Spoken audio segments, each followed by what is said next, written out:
News और मैं हूं आपके साथ आयुषी श्रीवास्तव। चुनाव से पहले राहुल मोदी एक्शन मोड में दिखाई दे रहे हैं। बता दें, लगातार उनका दौरा जारी है और कहीं ना कहीं अब कांग्रेस की जीतने की कवायद शुरू हो गई है। एक तरफ प्रियंका गांधी यूपी के दौरे पर है, तो वहीं दूसरी तरफ राहुल गांधी केरल जैसे राज्य को साधने की कोशिश में लगे हुए हैं। लेकिन इन सब के बीच खबर आई है जिसने कांग्रेस में हड़कंप मचा दिया है। दरअसल अब राहुल गांधी भी ये जान गए हैं कि चुनावी मौसम में इमोशनल कार्ड खेलना जरूरी है और शायद यही वजह है कि राहुल गांधी केरल के दौरे पर उनके भाषण के बीच में उनकी आंखों से आंसू निकल आए। दरअसल हुआ यूं कि राहुल गांधी ने केरल में एक भाषण के दौरान मोदी सरकार को घेरा भी और खुद की गलतियां बताकर भावुक भी हो गए। राहुल गांधी ने कहा कि कांग्रेस हमेशा सत्य की राजनीति करती आई है, बीजेपी झूठ की राजनीति करती आई है। लेकिन राहुल ने आगे कहा कि हाँ, मैं गलतियां करता हूं और मेरी गलती है, लेकिन मेरे अंदर कमी भी है, लेकिन मैंने कभी झूठ की राजनीति नहीं की।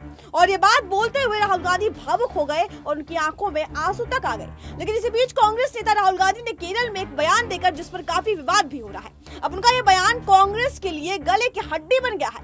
वायनाड जाकर राहुल गांधी केरल की तारीफ करने में इतना आगे निकल गए कि उन्होंने अपनी बातों से अमेठी के साथ पूरे उत्तर भारत की समझदारी पर सवाल उठा दिया। इसी बीच बुधवार को कांग्रेस के असंतुष्ट गुट के कुछ नेताओं ने गुलाम नबी आजाद के घर बैठक की। यह बैठक आनंद शर्मा के उस बयान के बाद हुई जिसमें उन्होंने कहा था कि राहुल गांधी अपने बयान पर खुद स्पष्टीकरण दे सकते हैं ताकि भ्रम न फैले और लोगों के अनुमान लगाने से बचा जा सके। कांग्रेस नेता कपिल सिब्बल ने कहा कि बीजेपी ये कह रही है कि हम देश को विभाजित करने की कोशिश कर रहे हैं, जबकि सरकार ये काम खुद कर रही है। जहाँ तक राहुल गांधी की बात है तो वो टिप्पणियों की बात है, तो मैं उसे लेकर कोई भी टिप्पणियां नहीं करना चाहता। बता दें, अपने बयान के बारे में वो बेहतर बता सकते हैं। उन्होंने किस संदर्भ में ये बयान दिया है उनसे बेहतर कोई नहीं जानता। उन्होंने आगे कहा कि कांग्रेस को हर कार्यकर्ता और मतदाता चाहता है कि कांग्रेस में बदलाव हो। आनंद शर्मा ने कहा कि राहुल गांधी ने अपने किसी भी अनुभव के आधार पर टिप्पणी की है। मुझे किसी क्षेत्र के अपमान की बात मुझे नहीं लगती, लेकिन राहुल गांधी स्पष्टीकरण दे सकते हैं। भारतीय राष्ट्रीय कांग्रेस ने देश को एक समझा है।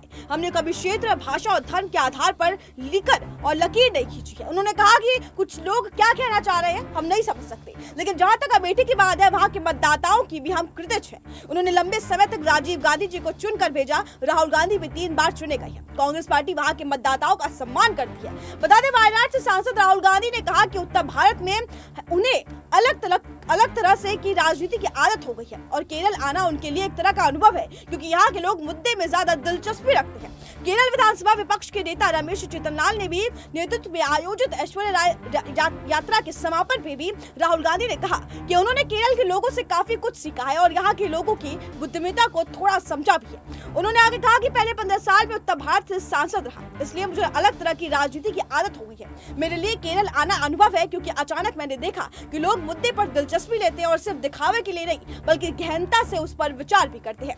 राहुल गांधी के उत्तर दक्षिण वाली पॉलिटिक्स पर उत्तर प्रदेश के मुख्यमंत्री योगी आदित्यनाथ पलटवार भी किया। उन्होंने कहा कि सनातन आस्था की तपस्वी केरल से लेकर प्रभु श्री राम की जन्मस्थली उत्तर प्रदेश तक सभी लोग आपको समझ चुके हैं। उन्होंने कहा कि विभाजनकारी राजनीति आपका राजनीतिक संस्कार है। हम उत्तर या दक्षिण में नहीं, पूरे भारत को माता को स्वरूप देखते हैं। केंद्रीय मंत्री स्मृति ईरानी ने कहा कि अमेठी का अपमान बर्दाश्त नहीं करूंगी। ईरानी ने उन्हें एहसास फरामोश तक कह दिया। उन्होंने ट्वीट कर कहा कि एहसान फरामोश है, इनके बारे में तो दुनिया कहती है थोथा चना बाजी खाना। गौरतलब है कि राहुल गांधी और कांग्रेस कार्यालय में जिस तरीके से केरल विपक्ष यूनाइटेड डेमोक्रेटिक फ्रंट यानी कि यूडीएफ के साथ गठबंधन में केरल में इस साल के मध्य प्रदेश में भी होने वाले विधानसभा चुनाव के मद्देनजर पिछले कई दिनों से राज्य का दौरा पार्टी के लिए चुनाव प्रचार कर रहे हैं। हाल ही में यूपी सीएम ने भी केरल में ऐसी रैली में हिस्सा लिया था। इस दौरान उन्होंने भी लेफ्ट की नीतियों को लेकर केरल सरकार पर जमकर हमला बोला था। बता दें, पिनराई विजयन से भी कहा था कि वायनाड सांसद राहुल गांधी और यूपी के सीएम योगी आदित्यनाथ का भले ही केरल को लेकर अलग नजरिया हो, लेकिन उनकी लेफ्ट पार्टियों के लिए जैसे ही भावना है वैसे इसमें साथ दिखाई जाता है। विजय ने आगे कहा कि राहुल गांधी केरल आकर असामान्य तरीके से हस्तक्षेप करते हैं तो वे भारत के अन्य हिस्सों में चल रहे प्रदर्शन में भी इतर केरल में किसानों के साथ ट्रैक्टर चलाते हैं, मछुआरे के साथ समुद्र में तैराकी लगाते हैं। खैर, राहुल गांधी के बड़े दिल की तारीफ की जानी चाहिए। वही विजय ने इसके बाद भी राहुल गांधी और कांग्रेस को लेकर हमले की धार तेज होते हुए कहा कि उनकी पार्टी के 1990 के दौरे के ही किसान विरोधी नीतियां रही हैं।